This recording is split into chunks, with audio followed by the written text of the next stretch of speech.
2주 전까지 우리 로마서 강의 3장 1절서부터 2절까지를 살펴봤습니다. 말씀드렸다시피 1절과 3절 그리고 5절 이 세 구절은 삼파적 대화법이라고 말씀을 드렸어요. 이 삼파적 대화법은 여러분 잘 아시는 소크라테스가 임신한 여인에게서 산파가 애를 받아내듯이 그 사람이 본질적으로 가지고 있는 궁금증과 무지에 대한 그 본질을 끄집어내기 위해서 산파가 끊임없이 임산부의 출산을 유도하는 것처럼 끊임없이 대화를 통해서 그로 하여금 정말 자신이 알고 있다는 것, 모르고 있다는 것을 명확히 하고자 하는 그러한 방법론을 소크라테스가 취해서 대화법을 이어나간 것을 삼파적 대화법이라고 하는데 지금 바울이 그 방법을 쓰고 있다는 말씀을 드렸습니다. 그 방법으로 또 오늘 살펴볼 것이 3절서부터 8절까지입니다. 한번 읽고 시작을 하죠. 로마서 3장 3절서부터 8절까지. 자, 제가 읽겠습니다. 시작. 어떤 자들이 아니하였으면 어찌하리요? 그 믿지 아니함이 하나님의 미쁘심을 패하겠느냐? 그럴 수 없느니라. 사람은 다 거짓되되 오직 하나님은 참되시다 할지어다. 기록된 바 주께서 주의 말씀에 의롭다함을 얻으시고 판단 받으실 때에 이기려 하심이라 함과 같으니라. 그러나 우리의 불의가 하나님의 의를 드러나게 하면 무슨 말 하리요? 내가 사람의 말하는 대로 말하노니 진노를 내리시는 하나님이 불의하시냐? 결코 그렇지 아니하니라. 만일 그러하면 하나님께서 어찌 세상을 심판하시리요? 그러나 나의 거짓말로 하나님의 참되심이 더 풍성하여 그의 영광이 되었다면 어찌 내가 죄인처럼 심판을 받으리요? 또는 그러면 선을 이루기 위하여 악을 행하자 하지 않겠느냐? 어떤 이들이 이렇게 비방하여 우리가 이런 말을 한다고 하니 그들은 정죄받는 것이 마땅하니라. 네, 이렇게 바울이 지금 얘기를 하고 있어요. 여기서 3절을 보면 어떤 자들이 믿지 아니하였으면 어찌하리요? 그 믿지 아니함이 하나님의 미쁘심을 패하겠느냐? 이 얘기는 이러한 얘기입니다. 너희들이 혹시 이런 생각을 할 수 있다. 어떤 사람이 믿지 않는다고 가정을 해보자. 그 사람이 믿지 않는다고 하나님께서, 그 미쁘신 하나님께서 믿지 않는다는 것만 가지고 그 사람을 패하게 하겠느냐? 그 사람을 정죄하겠느냐? 하나님이 그 미쁘심을 스스로 없애시겠느냐? 이렇게 생각할 것이다. 라는 얘기입니다. 3절은. 그러니까 우리 식으로 얘기하면 이런 뜻이죠. 내가 하나님을 안 믿는다고 해서 너희가 말하는 하나님이 사랑이라면 내가 하나님을 안 믿는다고 해서 하나님이 나를 없애시겠느냐? 나를 지옥 보내시겠느냐? 그런 하나님은 나 안 믿겠다. 너희가 혹시 이렇게 생각할 수도 있다. 또는 이렇게 또 얘기할 수 있어요. 신은 선한 존재이기 때문에 신을 안 믿는다고 해서 지옥 보낸다? 그런 신은 없다. 신은 선한 존재이기 때문에 신을 안 믿어도 인간을 지옥에 보내지 않을 것이다 라고 너희는 생각할 수 있다. 바울은 지금 이렇게 얘기를 하는 겁니다. 여기에 대해서 4절에 바울이 3절에서 너희가 그렇게 생각할 수 있는데 4절에서 내 생각은 이렇다. 그럴 수 없다. 사람은 다 거짓되되 오직 하나님은 참되시다 할지어다. 기록된 바 주께서 주의 말씀에 의롭다함을 얻으시고 판단 받으실 때에 이기려 하심이라 함과 같으니라 라고 지금 얘기를 했는데 이건 시편 51편 4절을 인용한 것입니다. 그런데 바울이 되게 이 신약 저자들이 구약에 있는 어떤 말씀을 인용해 올 때 그걸 문장 그대로 가져오는 경우가 있는데요. 바울은 시편 51편 4절 이 말씀을 해석해서 지금 인용하고 있습니다.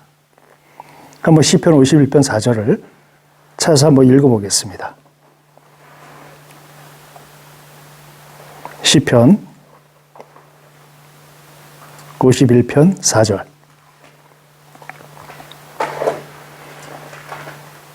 자, 찾으셔서 읽겠습니다. 시작. 내가 주께만 범죄하여 주의 목전에 악을 행하여 싸우니 주께서 말씀하실 때에 의로우시다 하고 주께서 심판하실 때에 순전하시다 하리이다. 어떻게 이 구절을 바울은 해석했을까요? 바울은 로마서 4절에서 이 지금 51편 4절의 말씀을 지금 해석을 하고 해석을 어떻게 했느냐면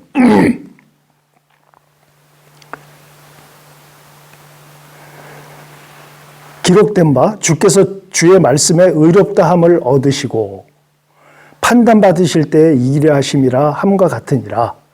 그러니까 다시 말씀드리면 주께서는 의와 그 의와 상관되는, 그러니까 다시 말하면 선과 상관되는 악의 개념, 이 개념을 조금도 갖고 계시지 않는다는 개념이죠. 그러니까 다시 말씀드리면 하나님을 안 믿는다고 해서 어떻게 사람들을 지옥에 보낼 수 있겠느냐, 그렇지 않을 것이다라고 너희들이 생각할 수 있는데, 하나님은 심판하실 때 심판하실 자격이 있으신 분이고 의로우신 분이기 때문에 어떠한 악도, 하나님과 함께하지 않는 어떤 것도 함께하시지 않는다는 것을 시편 51편 4절 말씀을 인용해서 설명하고 있어요. 한 번에 이해하기는 쉽지 않은 구절입니다. 그래서 지금 해석을 할 때 이 부분이 상당히 어려움들을 많이 느끼는 건 사실이에요.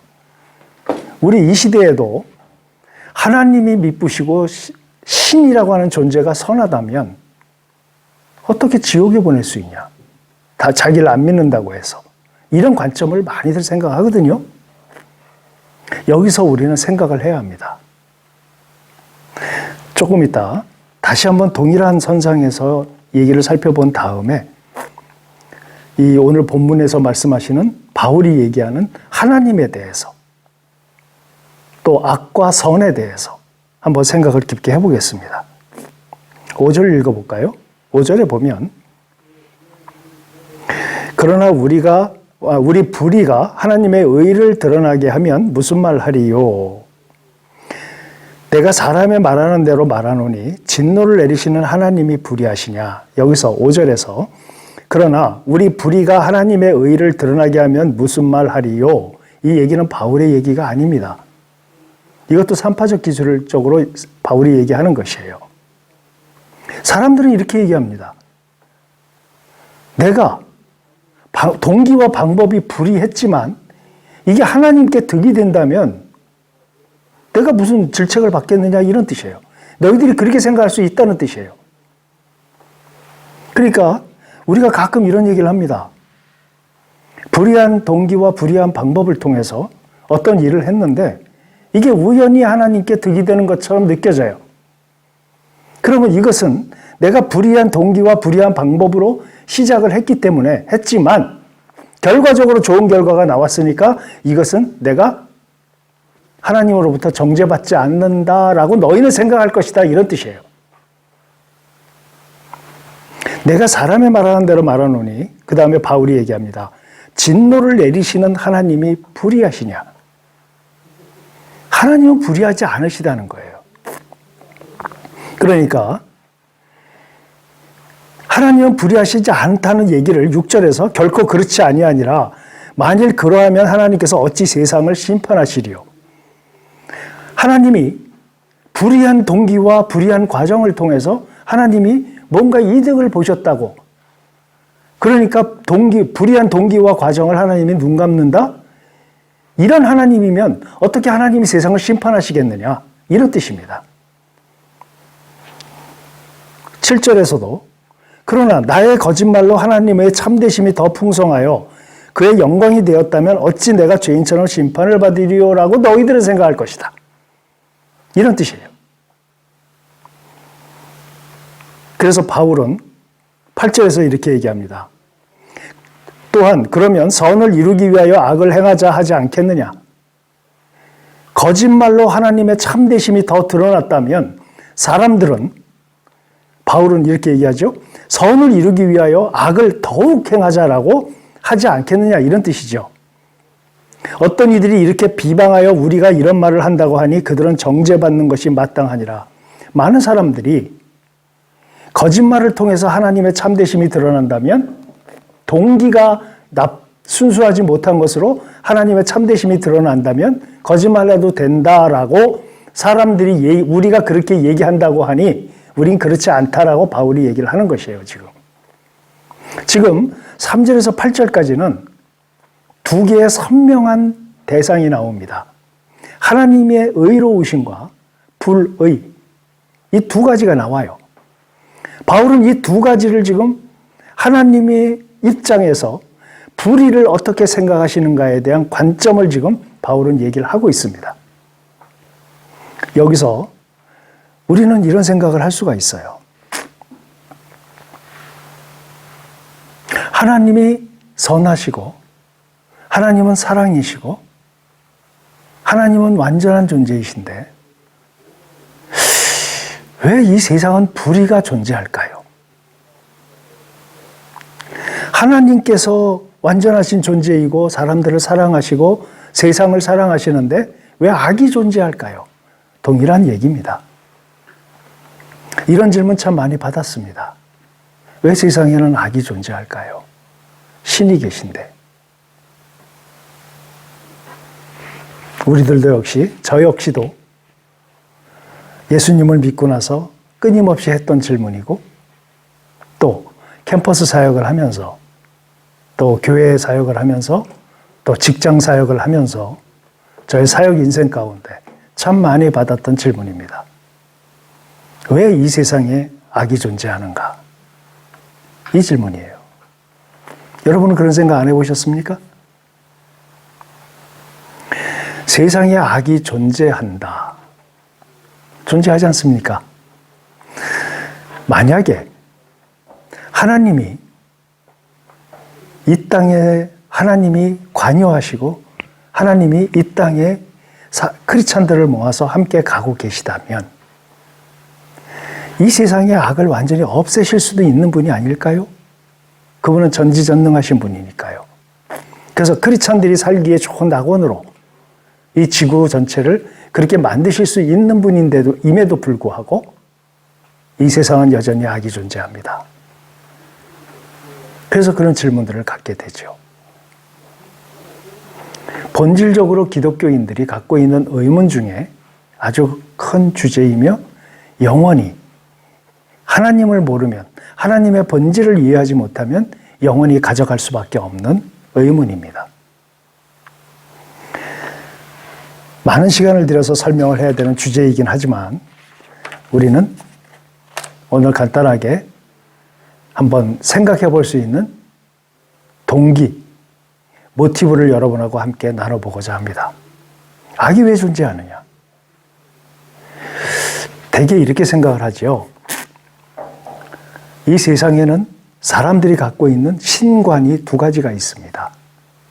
신에 대한 해석. 하나의 해석은 신은 선과 악을 초월한 그 어떤 신비롭고 때로는 무시무시한 신적인 존재로서 인식을 하는 겁니다.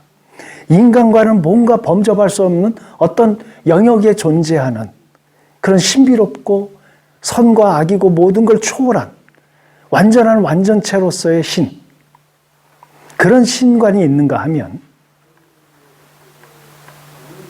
유일신관이 있습니다. 우리가 생각할 때 보편적으로 많은 사람들이 이러한 신관을 갖고 있어요. 신은 어떤 특정한 존재이고 신비로운 존재이고 무소불위한 존재이고 능력이 최대치에 있는 존재이고 인간에게 베풀며 인간을 보호하기도 하고 인간에게 벌 주기도 하는 그런 무시무시한 존재. 이러한 신의 관점을 이렇게 가져갑니다. 많은 크리스찬들이 하나님을 그러한 신으로 생각을 하는 것도 무리는 아니에요. 왜? 세상이 그렇게 신에 대한 관점으로 해석들을 해내고 있기 때문에. 그러나 오늘 분명하게 그러한 신을 우리는 어떠한 그 관점으로 보는 관점인가 할 때 우리는 이렇게 얘기합니다. 범신론적 신관이라고 얘기합니다. 그런데 우리 기독교인들은 범신론적 신관이 아니에요. 범신론은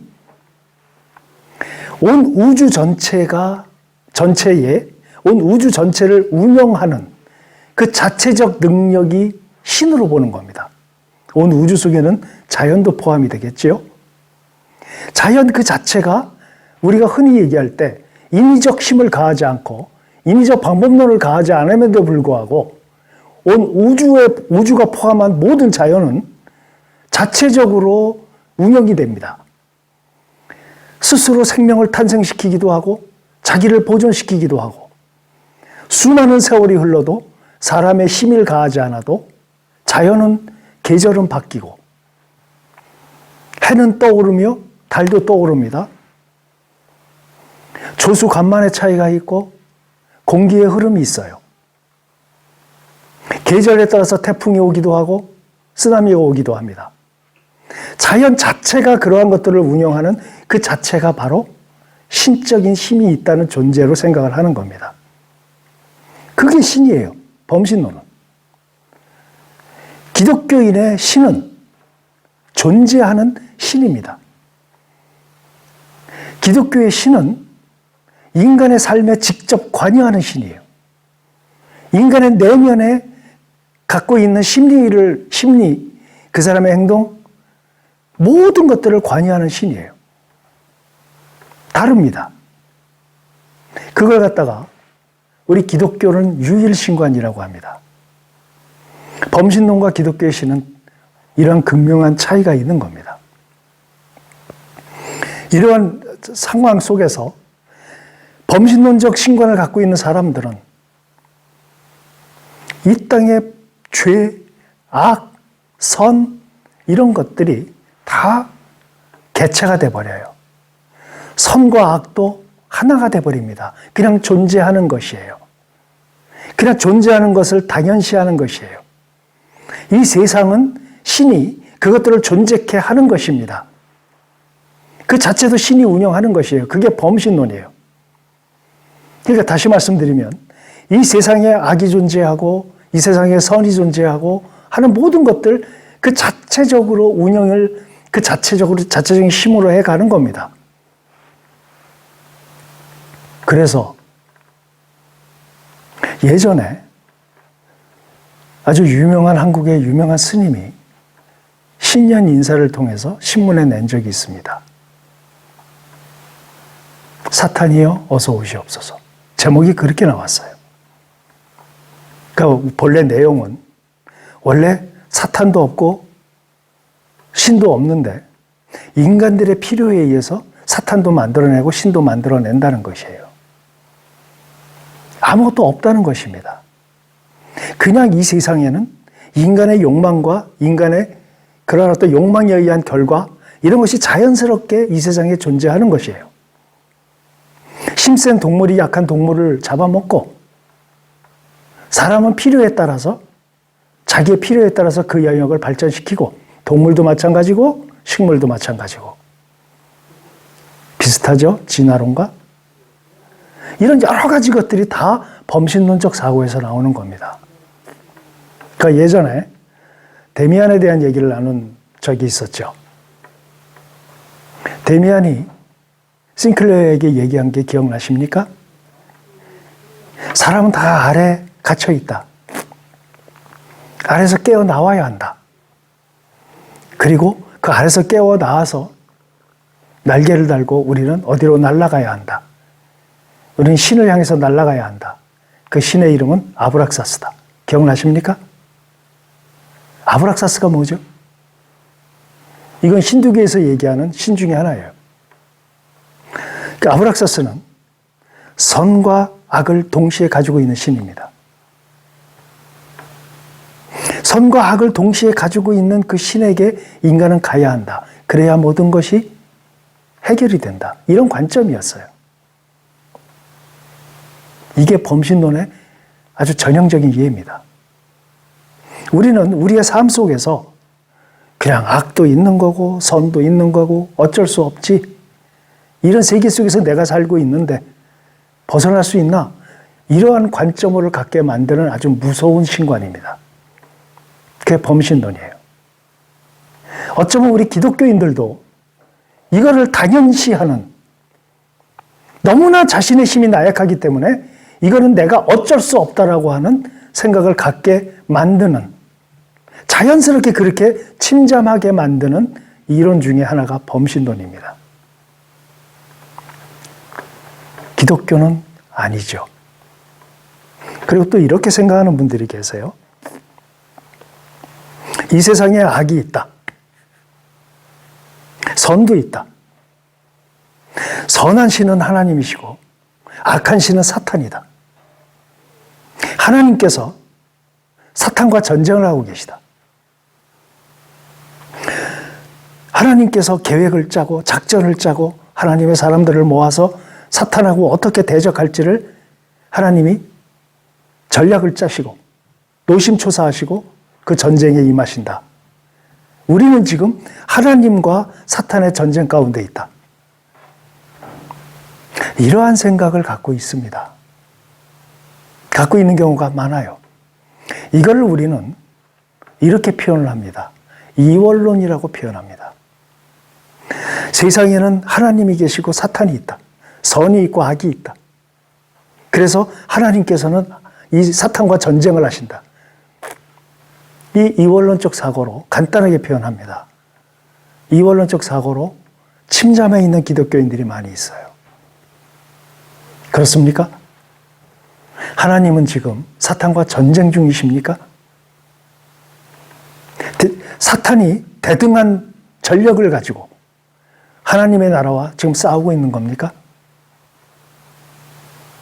우리가 하나님에 대해서 제대로 이해를 하지 못하면 이러한 잘못된 사단이 가져놓은 이론들을 가지고 우리가 자연스럽게 이슬을 맞으면 옷이 젖는 것처럼, 언제 젖는지도 모르게 젖는 것처럼 그렇게 젖어듭니다. 그래서 오늘 왜 이 악에 대해서 우리가 어떻게 생각해야 할지를 말씀드리기 위해서 우리가 기존에 갖고 있었던 이 두 가지, 이 범신론적 신관 그리고 이원론적 사고, 이것이 먼저 지적되지 않으면 악의 존재에 대해서 설명할 수 없기 때문이에요. 아니라고 분명히 선언을 합니다. 하나님은 범신론적 신이 아니라 유일신이십니다. 그리고 또 한 가지는 하나님은 지금 사탄하고 전쟁을 하시는 게 아닙니다. 그럼 뭐 하시는 건가? 악이라고 하는 것이 성경에서는 어떻게 악이라고 하는 것을 표현하느냐면 어두움이라고 표현합니다. 여러분, 어두움이라고 하는 것은 한마디로 말씀드리면 어두움 자체가 존재하는 것이 아니라 빛이 없으면 어두운 겁니다. 빛이 없는 곳은 다 어두운 곳이에요. 여러분, 어두움이 발버둥치고 정말 자기 자신을 어두움을 지키기 위해서 애를 쓴다고 해서 빛이 왔을 때 어두움이 존재하는 것은 있을 수가 없는 일입니다. 빛이 왔어요. 그러면 어두움이 상실되는 거죠. 악이라고 하는 것은 바로 이러한 것입니다. 세상에 요한복음 1장에 보면 주님이 이렇게 말씀하십니다. 하나님께서 빛으로 이 땅에 오셨다. 성경에서, 신약에서 빛이신 예수님이라고 얘기하는 것은 어두움을 밝히기 위해서 빛이 존재하는 것이지요. 이 모든 악은 어두움에서 기인합니다. 이 어두움은 빛이 오면 끝나는 거예요. 다시 말씀드릴게요. 이 땅에 빛이 오셨어요. 그러면 어두움은 끝난 겁니다. 이 어두움이 그냥 악이라고 하는 어떤 존재가 존재 자체로 존재하는 것이 아니라 그냥 빛이 오면 끝나버리는 그러한 존재로 무의미한 존재입니다. 그런데 예수님이 이 땅에 빛으로 오셨는데 어두움의 세력, 어두움의 자녀들이 예수님을 영접하지 않았대요. 그렇죠? 예수님을 십자가에 못 박지 않았습니까? 물론 못 박혀 주신 것이지요. 예수님이 요한복음 1장에서 그렇게 얘기하세요. 빛으로 왔지만 이 어두움의 자녀들이 예수님을 영접하지 않았으나 영접하는 자, 곧 그 이름을 믿는 자들은 하나님의 자녀가 되는 권세를 주셨다. 이렇게 표현하셨어요. 그러니까 다시 말하면 우리에게 빛이 왔는데 선택적으로 우리가 그 빛을 영접하면 내 어두움이 없어진다는 개념이죠. 빛이 왔으니까 그 빛을 내가 받아들인다면 내 어둠이 없어지겠지요. 우리가 그런 존재라는 것입니다. 예수님을 믿는다는 것은. 그럼 여기서 이렇게 설명하면 이렇게 또 생각하는 분들이 계세요. 그럼 아싸리 그냥 다 빛이 비춰지게 하면 되는 거 아니냐? 모든 사람들이 다 그 빛이 왔으니까 다 빛을 영접하면 이 지구상이 깨끗해지고 정말 살기 좋은 에덴이 되지 않겠느냐? 이렇게 생각하는 사람들이 있어요. 근데 그렇지 않습니다. 왜 악이 존재하는지 아십니까? 왜 사람들은 빛이신 예수님을 영접 안 하는지 아세요? 그 원인이 뭘까요? 그 원인은 바로 인간이 가지고 있는 자유의지입니다. 자유의지 때문에 악이 만들어지고 악이 존재하게 돼요. 이 자유의지는 누가 주셨습니까? 하나님이 주셨어요. 그러면 악의 책임이 하나님께 있나요? 악의 책임이 하나님께 있겠네요? 이렇게 생각하는 사람들이 또 나올 수 있어요. 자유의지를 주신 것은 범죄하라고 주신 것이 아니라 자유의지를 통해서 하나님을 선택하도록, 선을 추구하도록, 아름다운 에덴을 창조하도록 자유의지를 통해서 목적을 그런 의미로 하나님이 주셨는데 그것을 인간은 그 자유의지를 악용하는 것이죠. 내가 하나님처럼 되겠다고. 그럼 하나님께서는 이러는 걸 모르셨을까요? 하나님은 아셨습니다. 모르셨다면 하나님이 아니시죠? 그러면 악의 존재를 하나님이 뭘 하신 거죠? 허락하신 겁니다. 허락하신과 동시에 하나님은 그 어두움에 있는 사람들이 다 영접을 자유의지에 의해서, 자기 의지에 의해서 그 빛을 다 받아들이기를 기다리시는 겁니다. 한번 생각을 해보세요. 그래 하나님이 한 번 그냥 결정하시면 끝납니다. 어떻게 해요? 다 날 믿어라 라고 인간들을 조종하시면 끝나요. 그렇게 안 하십니다. 왜요? 그게 진정한 하나님의 특징인 사랑이기 때문이에요.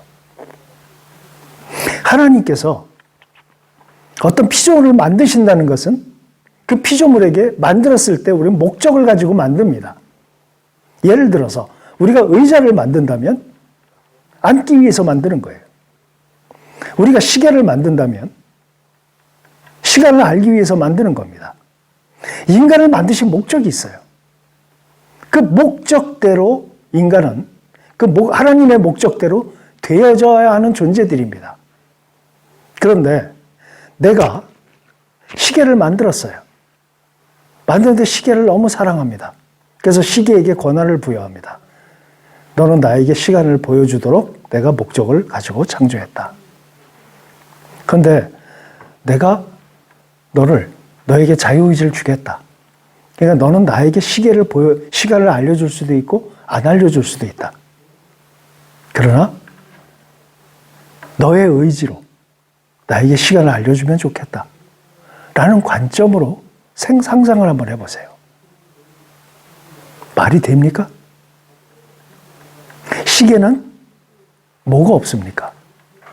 하나님의 형상이 없습니다. 이 세상의 어떤 피조물도 하나님의 형상을 가진 존재는 인간뿐이 없어요.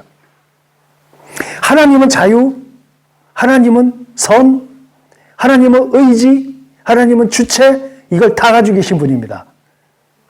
이 세상의 모든 피조물 중에서 하나님의 그러한 특성을 가진 유일한 피조물이 우리 인간이에요. 인간에게만 자유의지를 주셨습니다. 그래서 인간이 그 자유의지를 활용을 하는데, 여러분 누가 먼저 타락합니까? 이 세상에 악이 왜 존재하게 됐습니까? 인간보다 조금 더 우월한 존재인 천사가 타락을 해서 인간을 유혹했고, 인간은 거기에 꼬임에 넘어갔고, 인간은 같이 타락을 해서 악을 양성해내는 존재가 돼버린 겁니다. 뭐죠? 그것은 인간의 선택이었어요. 하나님은 그 인간의 선택을 강제적으로 막으실 수 있었습니다. 안 돼! 한마디면 돼요. 하나님 그렇게 안 하셨어요. 왜? 인간에게 스스로 자유롭게 주체적 인격체로서의 자존감, 주체로 자기 자신으로부터의 가치성, 이런 것들을 하나님이 부여하기를 원하셨기 때문입니다. 이걸 다 한마디로 뭐라고 표현할 수 있을까요? 사랑이에요. 악으로 존재하지만 자유의지를 주셔서 빛으로 가셔서 스스로 자유의지를 통해서 인간이 그 빛을 받아들임으로 자신의 어두움을 다 없애기 위한 자기의 의지를 발휘하기를 지금도 기다리시는 겁니다. 그래서 하나님은 단번에 악을 다 없애지 않으세요. 지금 이 시대를 사는 우리가 성경을 읽으면서 소돔과 고모라가 얼마나 타락했는가라고 얘기할 때, 이 시대를 사는 우리가 과연 지금이 소돔과 고모라보다 덜 타락했을까 생각해 보면, 저는 소돔과 고모라는 정말 비교도 안 될 정도로 타락했다고 생각을 합니다. 지금 이 시대가. 근데 불 안 내리십니다, 하나님 아직도. 왜요? 기다리시는 겁니다. 예수 그리스도가 빛으로 오셨대요. 빛으로 오시면 강제적으로 다 찾아다니면서 어둠을 몰아내시면 되는데 그렇게 안 하십니다. 왜? 인간을 당신이 가지고 있는 주체성을 가진 인간의 하나의 존재로 인정해 주시기 때문이에요. 스스로 결정하기를 원하십니다. 예수 그리스도 빛으로 오신 분을 영접하도록. 악이 존재하는 이유는 하나님의 역설적으로 여러분이 느끼시겠지만, 저는 이 세상에 악이 존재하는 것이 하나님의 사랑이 지금도 지속되고 있다라는 하나의 어떤 변론적인 측면으로 해석을 합니다. 하나님은 지금도 우리를 사랑하세요. 사랑하지 않으신다면 당신의 예속된 존재로 만들어버리시면 끝납니다. 악을 다 없애시면 돼요. 아까도 말씀드린 것처럼 이 악은 어두움입니다. 성경은 어두움으로 표현했고, 이 어두움이라는 것은 빛이 가면 끝이 나는 거죠. 전쟁이 아닙니다. 하나님은 지금 내버려 두시는 거예요. 내버려 두시면서 당신의 사람들이 하나님이 부여해 주신 자유의지를 가지고 하나님을 선택하도록 기다리시는 겁니다. 이미 이 결과는, 사단의 존재 여부에 대한 결과는 끝이 났습니다. 이미 결론이 나 있는 것이에요. 그러니까 전쟁이 아닙니다. 근데 전쟁한대요. 악의 세력과 싸운대요, 하나님이. 하나님은 적이 없습니다. 하나님은 적으로 상대할 만한 어떤 피조물도 존재하지 않아요. 창조주라는 게 무슨 뜻입니까? 이 세상에 존재하는 모든 것이 다 그분의 소유란 뜻이에요. 하나님에게 적이 있다니요? 아니에요. 하나님을 상대할 수 있는 존재는 없습니다. 허용하시는 거예요. 기다리시는 겁니다. 누구? 하나님의 빛의 자녀들이 하나님께 돌아오도록. 다시 한번 말씀드립니다. 악이 존재하는 이유는, 아직까지 존재하는 이유는 하나님의 사랑입니다. 기다리신다. 참고 계신다, 인내하신다. 하나님은 그렇기 때문에 지금도 우리를 기다리시는 겁니다. 하나님께서 우리 인류에게, 사람들에게 이 악을 대하는 데 있어서 어떻게 우리가 이것을 생각하고 어떻게 반응해야 하는가, 또 이것을 어떻게 하나님이 해결하도록 도와주셨는가, 인류에게 정말 큰 4가지 선물을 주셨습니다. 그 4가지가 뭐냐면 첫 번째는 양심입니다. 인간은 하나님을 믿든 믿지 않든 하나님의 속성이 인간의 내면들 속에 다 들어있어요.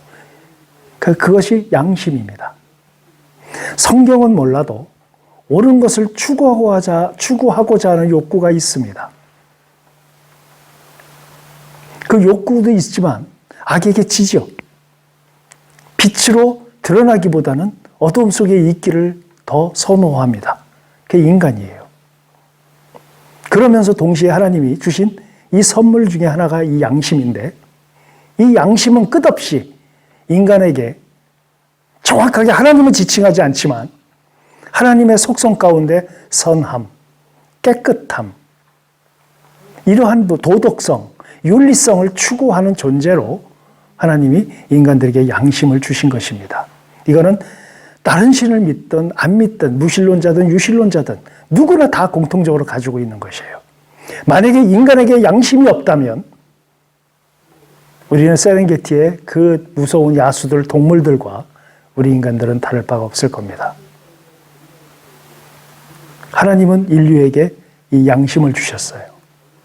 두 번째, 하나님이 또 인류에게 주신 게 뭐가 있냐면, 특별하게 세계에 존재하는 무수히 많은 나라가 있는데 그 중에 특이하게 이스라엘을 선택하셔서 이스라엘을 통해서 유일신관이 무엇인지 알게 하셨어요.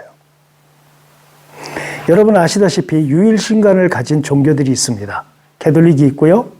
그 다음에 중동 사람들이 이슬람을 믿는 이슬람교를 믿는 중동 사람들이 있어요. 다 유일신관이죠. 근데 이들의 뿌리가 어디입니까? 아브라함입니다. 전부 구약에 하나님을 지칭하고 있어요. 이스라엘 신은 유일하며 한 분뿐이라고 하는 유일신관을 이스라엘을 통해서 주셨어요. 이것도 인류에게 주신 큰 선물입니다. 인간들은 범신론에 가득 차서 신에 대한 관점이 핵심적으로 없었지만 이스라엘에 오신 하나님과 예수 그리스도를 통한 유일신관이 전 세계적으로 퍼져나가게 됐습니다.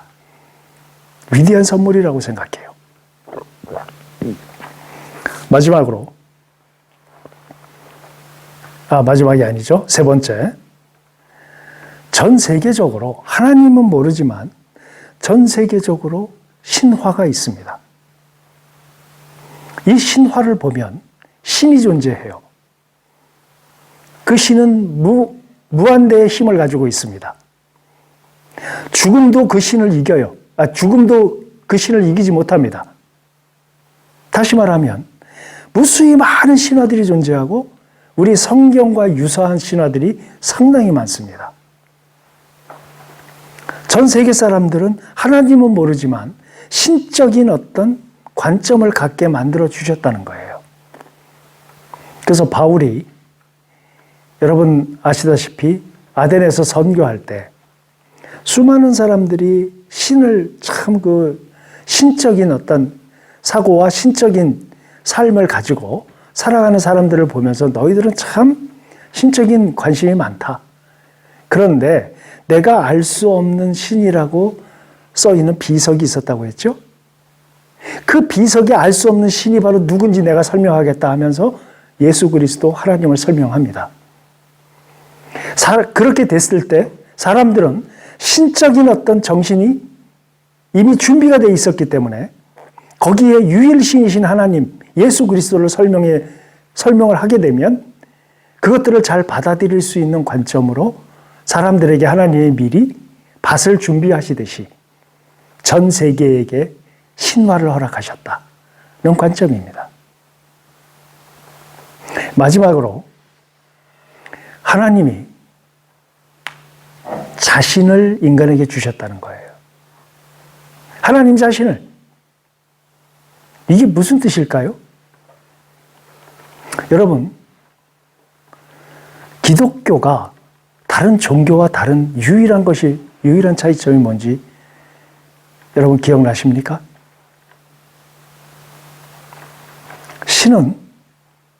신과 인간의 관계는 신은 군림하는 존재며 인간을 통치하는 존재예요. 그 인간은 자신이 어떠함은 문제가 되지 않고 신이 원하는 대로 하면은 인간은 복받습니다. 신이 제사를 원하면 제사를 드리면 돼요. 제물을 원하면 제물을 바치면 돼요. 그리고 무수하게 옛날에 바벨론 종교로부터 시작해서 아주 무수히 많은 미신들을 믿는 그러한 신적 국가에서 여러분 기억나시죠? 인신공양이라는 것도 있었죠? 사람을 제물로 하는 겁니다. 이렇듯 신이라고 하는 존재는 그 일개 개인의 삶, 그의 어떠함이 중요한 것이 아니라 신에게 제사를 지내고 신을 노엽게 하지 않고 신에게 인간에게 맞추게 되면 신은 바로 인간에게 거기에 따른 보응을 해주는 그러한 신적 존재와 인간의 관계성이 그렇게 형성이 돼 있었습니다. 기독교는 아니죠. 하나님은 그런 신이 아니었죠. 기억나십니까? 주님이 나의 신과는 이렇다. 너희와의 관계성이 이렇다라고 아주 극명하게 보여주신 사건이 하나 있었어요. 그것이 바로 사울의 제사 사건입니다. 사울이 브레셋과 전쟁하기 전에 엄청나게 겁을 먹었어요. 근데 제사를 지낼 사람이 누구냐면 사무엘이었죠. 근데 제사를 지내야 될 사무엘이 오지 않는 겁니다. 마음은 급한데. 그러니까 자기가 제사를 지내요. 뭘 의미하죠? 하나님의 도구가 된 것입니다. 나의 필요에 따른 도구. 하나님은 우리가 사랑할 대상이고 존경할 대상이지 사용할 대상이 아닙니다. 근데 우리는 하나님을 사용하려고 들어요. 나의 필요가 생기면 하나님 나의 필요를 내가 당신의 자녀이니까 채워주세요. 이런 관점입니다. 이 관점은 내가 신께 이렇게 제사 지내고 이렇게 했으니까 신은 나에게 이렇게 해줘야 됩니다. 이런 보편적인 신적 개념이에요. 하나님 그런 분 아니죠. 사울이 그런 행동을 취한 겁니다. 빨리 와서 제사를 지내야 내가 전쟁에서 이기는데 사무엘이 늦어요. 자기 급한 마음에. 그러니까 자기가 제사를 지내는 거예요. 하나님 무시하는 겁니다. 그래서 하나님 한마디 하신 게 기억이 나십니까? 순종이 제사보다 낫다. 내가 너희에게 요구하는 것은 제사가 아니다. 너희와 나의 관계성을 분명히 하는 것이다. 이게 여타 다른 종교와의 차이예요. 우리가 이러한 하나님이 우리에게 당신을 주셨다는 것은 예수 그리스도를 의미합니다. 어떤 종교도 군림하는 신이 인간의 필요에 의해서 당신을 희생하는 종교는 여러분 어디에도 없어요. 어떤 신도 존재하지 않습니다. 신을 위해서 인간이 존재하지 인간을 위해서 신이 존재하는 유일한 종교가 기독교예요. 우리가 믿는 하나님입니다. 그것도 사실적으로 존재하는 한 가지가 뭐냐면 독생자라는 표현입니다.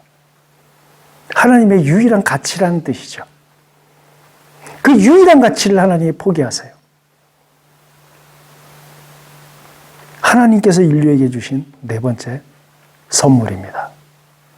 이렇게 해서 우리는 하나님의 악을 허용하시지만 악을 이길 방법을, 이기기 위한 조치들을 인류에게 이 선물을 주심으로 인해서 이것들을 해결을 하신 겁니다.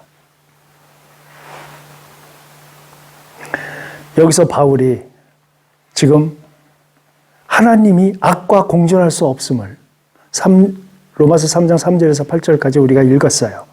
하나님은 결코 악과 같이 할 수 없는 분이다.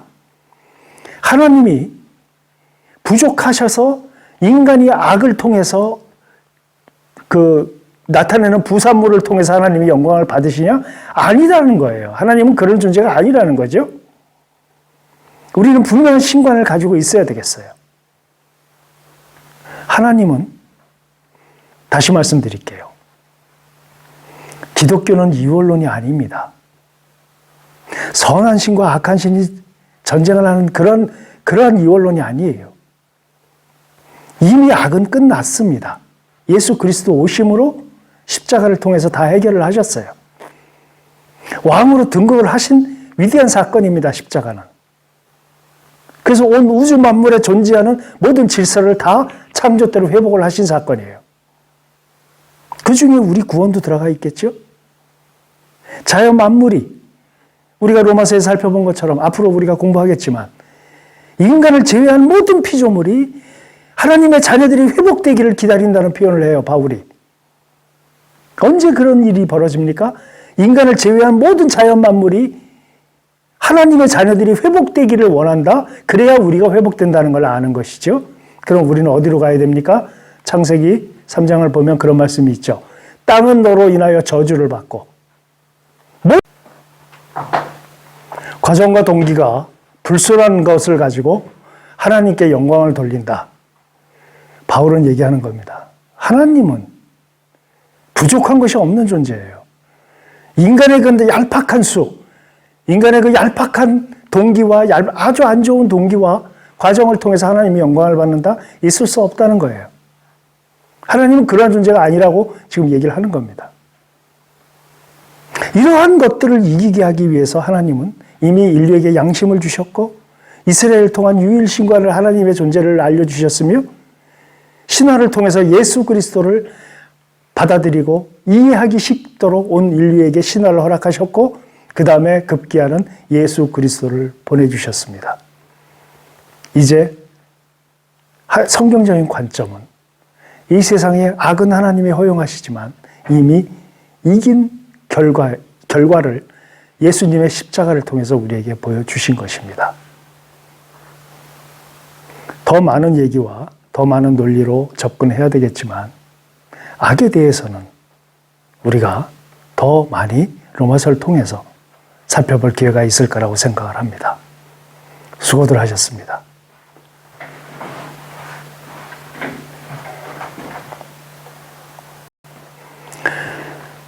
이 네 가지 하나님이 네 가지를 주시면서 인간에게 악에 대해서 어떻게 우리 크리스천들이 대면해야 되는가를 알려주셨다고 생각을 합니다. 지금까지 제가 강의를 한 내용을 들으신 여러분 중에는 저 내용 어디서 읽은 것 같다, 어디서 들은 것 같다 라고 여기시는 분이 계실 거예요. 지금까지 제가 말씀드렸던 강의의 주 핵심적인 내용은 여러분 잘 아시는 이 20세기 기독교의 유명한 변증가 두 분이 계시죠. 한 분은 에리 프롬하고 또 한 분은 C.S. 루이스입니다. 옥스포드의 영문학 교수로 재직을 했던 C.S. 루이스는 자신이 변증가이자 신학자이자 또 문학가이자 상당히 아주 뛰어난 사람으로 각광을 받고 있고 우리가 잘 아는 나니아 연대기라고 하는 영화의 소설을 쓴 분입니다. 이 C.S. 루이스가 쓴 책 중에서 순전한 기독교라는 책이 있어요. Mere Christianity. 그 책의 내용을 읽고 이 세상의 신적 존재와 이 세상의 신에 관한 관점을 어떻게 C.S. 루이스가 보았는가. 제가 신학교 때 읽은 책 중에서 적지 않은 감명을 받았기 때문에 이 부분을 발췌해서 여러분하고 나눈 것입니다. 기회가 있으면 여러분 C.S. 루이스의 순전한 기독교라는 책도 꼭 읽어보시기 바랍니다. 신학적인 아주 복잡한 내용이 아니라 우리가 쉽게 읽을 수 있는 그런 내용으로 조금 좀 두껍습니다만 읽어보시면 우리가 기본적으로 알아야 되는 실질적인 삶 속에서 체득해야 되는 그런 내용들이 상당히 들어있는 책입니다. 저 이 책을 홍보하는 것이 아니라 이 책의 내용이 여러분의 내면 속에 들어가기를 원하기 때문에 설명드린 겁니다. 기회가 있으면 여러분 꼭 읽어보시길 바랍니다. 수고하셨습니다. 야, 이거 편집 잘해야 되겠다.